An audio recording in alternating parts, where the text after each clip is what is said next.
Hello everyone. Today I'd like to discuss my feelings and my overall thoughts on why I think Guild Wars 2 is the game to play in 2025. Or 2026 I should say, since it's already the 4th of December. Um, I guess it all started with me trying a game called Where Winds Meet, where I constantly found myself amazed by the game just because it's a China game that's not pay to win, which is the first I've played, but also because it just felt like a single player game with multiplayer kind of attached on the side. And that's besides the fact that if you want to, you just don't see other players for the most part outside of needing to heal. And constantly throughout like 2 weeks, I started to think to myself like, why am I playing this over Guild Wars 2? Because it's just like I could be playing a single player game and it wouldn't be as different. So eventually I just started playing Guild Wars 2 again, and I realized that there's a big reason why I prefer this over most games. Why I'm constantly thinking about Guild Wars 2 when I'm playing a game solo, that I'm actually playing for the multiplayer, but I'm actually forced to play solo in these multiplayer games, and often it happens in MMOs too. So let's start with Guild Wars 2, since I've started to play it again. I've revised my overall thoughts on the game. It is the only MMO that I currently play, and even when I've tried many MMOs since about 2010. It's hard to say any of them were really MMOs just based on the fact that you are forced into solo content more often than not. There are going to be things even in other MMOs, in multiplayer games, that you just have to do alone. And that's just not the case in Guild Wars 2. You can choose to solo, but ultimately you will be forced to play with other players by simply progressing through the game. Whether it's via story, events, and much more. Unlike most multiplayer games, even other MMOs today, you can co-op everything in Guild Wars 2 from the very beginning to the end. It will not force you to solo unless you don't have friends for the story specifically. But outside of that, you'll constantly be running into players doing the same things, progressing through the same story part, same instance, same map. Combine that with horizontal progression, it means that there's a decade's worth of content that is still relevant to this day and is still being played through as we speak. It's one of the best things about the game is just working towards random goals and running into random players doing the same shit you are, just by wanting the same thing, working towards the same thing.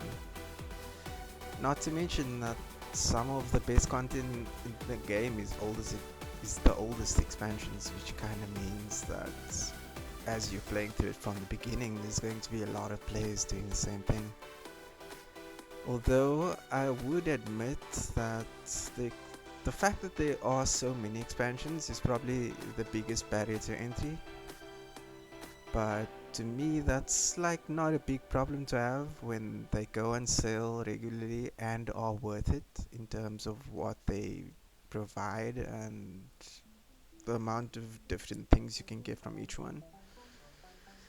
And then we get to probably my biggest, I don't know, thing that I like about the game: the mounts.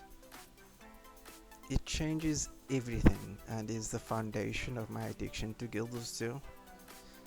Is probably the main reason that I started to get into the game.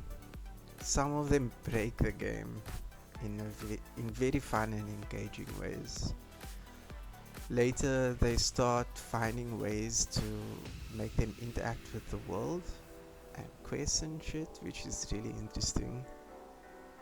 The way each and every one of them feel is unique, and how they interact with the world is unique.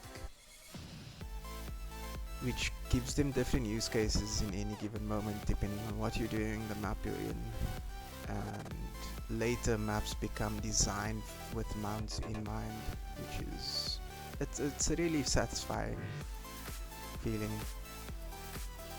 It has the best mount system in any game I've played, and I highly recommend buying Secrets of the Obscure and beginning your journey to unlock the Sky Scale, because it is the broken mount that a lot of OG Guild Wars players were complaining about, and it will change your life.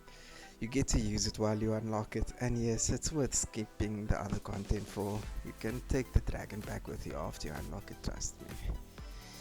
But ultimately, that mount, the mounts, is the reason that got me into the game. I started to go back and complete all the content from the beginning again, and I've been playing the game ever since. Squad sizes of 10 or 50, if your commander, should tell you that the game is well optimized for having loads of players in one zone. And this plays a major role in what makes World vs World one of my favorite modes to play, because it does feel like an MMO, and that tends to happen in open world, just running around doing events. That will always be cool, mainly because having that many players on screen in other games usually breaks the game or it's unplayable at like best. The more you play Guild Wars 2, the harder it gets to ignore the quality and effort made to make this game feel good and fun to play. Being made to be played with others is the coolest thing about Guild Wars. So each expansion gives you a boost, and I would use it if I were you.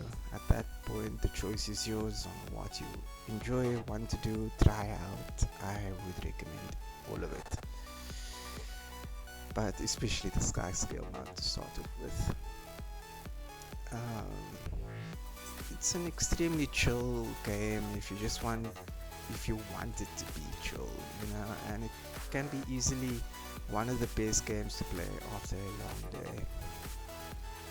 Easily one of the best games to play long term that respects your time, and easiest hard recommend for me personally, especially if you have people to play the game with, but even as a solo player, which is why I've been able to enjoy this game.